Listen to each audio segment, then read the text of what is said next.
বিগত কয়েকদিনের বৃষ্টিতে আমাদের সবজির টালের যে পুরো জাংলাটা ছিল দুমবার সব জাংলা পড়ে গিয়েছে, একদম খুঁটি ভেঙে টানা উল্টে গেছে। তারপরেও আলহামদুলিল্লাহ, আল্লাহ পাক যা করেন ভালোর জন্যই করেন। আপনারা সবাই অবগত রয়েছেন যে বাংলাদেশের বিভিন্ন স্থানে বন্যা প্রবলিত এলাকাগুলোতে মানুষের ভীষণ কষ্ট হচ্ছে, তারা খাবার পাচ্ছে না এবং গবাদি পশুপালন যারা করতো তারা পশুদের ভালো একটা স্থানে রাখার মতো অবস্থা পায়নি। সেই হিসাবে আমাদের আল্লাহ পাক যথেষ্ট পরিমাণ ভালো রেখেছেন। তবে সবার জন্য দোয়া থাকবে, আল্লাহ পাক যেন সবাইকে হেফাজত করেন। সেই সাথে গবাদি পশুগুলার যে কষ্ট হচ্ছে, আসলে যারা গবাদি পশু পালন করেন এবং বোবা পানি পালন করেন তারাই একমাত্র তাদের কষ্টটা বোঝেন। তো আমিও বেশ কিছু ভিডিওতে দেখলাম যে বুক পানি গলা পানির মধ্যে গরু বাছুর বাইরে রাখা হয়েছে এবং তাদের কোনো খাওয়ার ব্যবস্থা নাই। আসলে খুবই মেন কথা হলো, একজন কৃষক বা একজন রাখাল যদি গরু লালন পালন করে, নিজে না খাইলেও গরুকে কোনো সময় না খাইয়ে রাখে না, এটা আমরা সব সময় জানি। বর্তমান পরিস্থিতির কারণে আসলে এটা নিয়ে বলার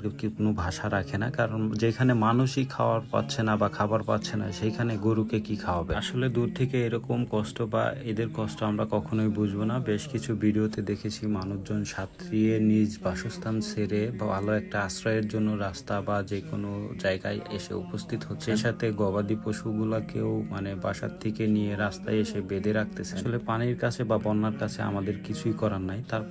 তারপরেও আল্লাহ পাকের কাছে আমরা দোয়া করতে পারি যে আল্লাহ পাক যেন এরকম বালা মুসিবত থেকে সবাইকে হেফাজত করেন এবং খুব দ্রুত চট্টগ্রাম সহ কক্সবাজার বিভিন্ন এলাকায় যেখান দিয়ে বন্যা হয়েছে, আল্লাহ পাক যেন খুব দ্রুত এগুলার থেকে বালা মুসিবত থেকে আমাদের হেফাজত করেন। সবাই আমিন বলবেন। সেই সাথে যাদের সাধ্য রয়েছে নিজ নিজ স্থান থেকে তাদেরকে সহযোগিতার জন্য হাত বাড়াবেন, কারণ অনেকেই দেখা গেছে যে এরকম অবস্থাতে বিভিন্ন জায়গা থেকে লোকজন গিয়ে তাদের সহযোগিতা করে। আমাদেরও ইচ্ছা করে যে আমরা মানুষজনকে সহযোগিতা করি, কিন্তু কিছু করার নাই। আসলে আমাদের ওইরকম পজিশন বা ওইরকম পরিস্থিতি তৈরি হয়ে ওঠে নাই, তো এর জন্য আমরা পারতেছি না। কেউ কোনো সহযোগিতা না করতে পারলেও আল্লাহ পাকের কাছে দোয়া করতে পারেন, আল্লাহ পাক যেন এই বালা মুসিবত থেকে সবাইকে হেফাজত করেন।